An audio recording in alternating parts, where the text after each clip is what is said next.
Après le forum de la presse à Libreville, l'état-major du PSD et son capitaine Pierre-Claver Makanga Moussavou ont déposé la valise politique à Mula le samedi 13 mai 2023 dans la perspective des élections plurielles qui se pointent à l'horizon.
Malgré les pics, obstacles, dénigrements, le natif de Moutassou a fait une démonstration de force grâce à une forte mobilisation venue des quatre coins de Mouila pour le gymnase, signe d'espérance, d'alternance et concrétisation de son projet la provincialisation qui tient tant à cœur.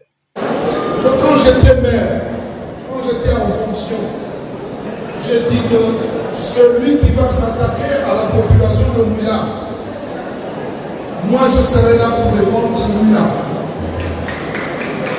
Aujourd'hui,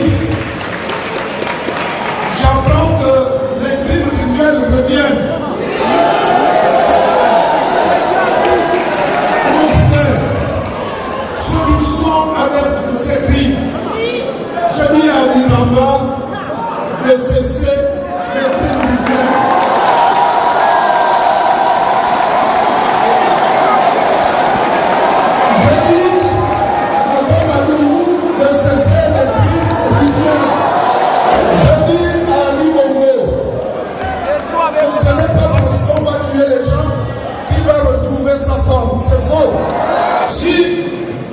C'est Moussavou qui est monument, ou c'est Ali Bongo qui est monument. Alors, si les crimes ne cessent pas, on va se mener la guerre dans le là. Je dis aux pédagistes, je dis aux francs-maçons, que si j'apprends encore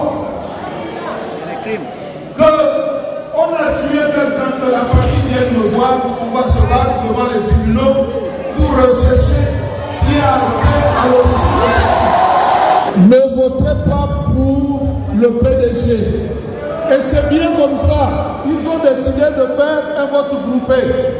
Comme ça, on n'a plus à réfléchir. On sait tous que l'enveloppe, le PDG, on met dans la poubelle. On met dans l'une le bulletin qui va ici, de Pierre-Claver Makanga Moussavou. Chers compatriotes, vous savez, on nous a trop trompés. Vous ne me connaissez pas, mais je suis un révolté. Quand je viens à Mouila, Si ce n'est pas par les voitures qu'on sait que Malanga est là, si c'était seulement moi-même, on ne saurait même pas que je suis dans Mouila. J'ai même obligé les gens qui venaient en costume à venir maintenant en jean comme moi. Parce que l'habit ne fait pas le moine. Même si on reconnaît le moine à l'habit, mais on reconnaît Malanga pour savoir par les actes qu'il pose. Alors, nous avons les richesses du sol et du sous-sol. Mais cet argent-là va où? Et c'est pourquoi j'ai décidé de mettre en place un revenu universel minimum de solidarité par rapport à ceux qui n'ont pas plus de 500 000 francs par mois. C'est-à-dire que quand tu as plus de 500 000 et plus, on ne te donnera pas les 25 000 francs parce qu'il faut être solidaire de ceux qui n'ont rien. Mais depuis que ta naissance, jusqu'à ce que tu dépasses un revenu de plus de 500 000, tu auras 25 000 francs de soutien de revenu universel minimum de solidarité. Le bébé qui naît à ses 25 000. Le père qui n'a pas 500 000 à ses 25 000. La mère qui n'a pas 500 000 à ses 25 000. Le petit, les frères et sœurs ont chacun leurs 25 000 parce que nous avons des richesses et ces richesses appartiennent à tous les Gabonais. Mais le quatrième projet que je voudrais vous soumettre, c'est le projet qui nous tue, la route. Si vous n'avez pas de route, vous ne pouvez pas faire l'agriculture. Si vous n'avez pas de route, vous ne pouvez pas faire du tourisme. Si vous n'avez pas de route, vous ne pouvez pas faire du commerce et des échanges. Donc la route, c'est quelque chose d'essentiel. Alors je vous propose de mettre en place la route du développement. La route du développement. Ce n'est pas une route, comme dit Ali Fongo, qui va partir de Libreville pour le Haut-Ogooué parce qu'il est président, et que, alors qu'il est resté 14 ans sans s'occuper de cette route, maintenant qu'il est à la fin, il veut dire aux Artocopains, je vais vous faire la route, mais c'est du mensonge. Parce que ça va. Alors nous allons construire ensemble la route du développement. Nous avons deux ports en eau profonde. Libreville, Ovendo et Mayumba. C'est scientifique. On mettra une autoroute 2 fois 2 voies de Libreville à Mayumba. Parce que si vous mettez seulement, si vous n'avez qu'un seul port, si le port est bloqué, et vous ne pouvez pas recevoir ou vendre si vous n'avez pas de port. Et la chose que nous avons, c'est que nous avons 2 ports en eau profonde. Nous allons donc construire une autoroute de Libreville à Mayumba. Face à une forte mobilisation, suivie d'une ambiance comparable à une campagne électorale, l'on a pu observer la tenue de circonstances mouillées, signe de détermination pour la libération du Gabon. Pour la tombée du rideau, le natif de Moutassou n'a pas hésité à inviter les Maulvilloises et Maulvillois de se faire enrôler sur la liste électorale.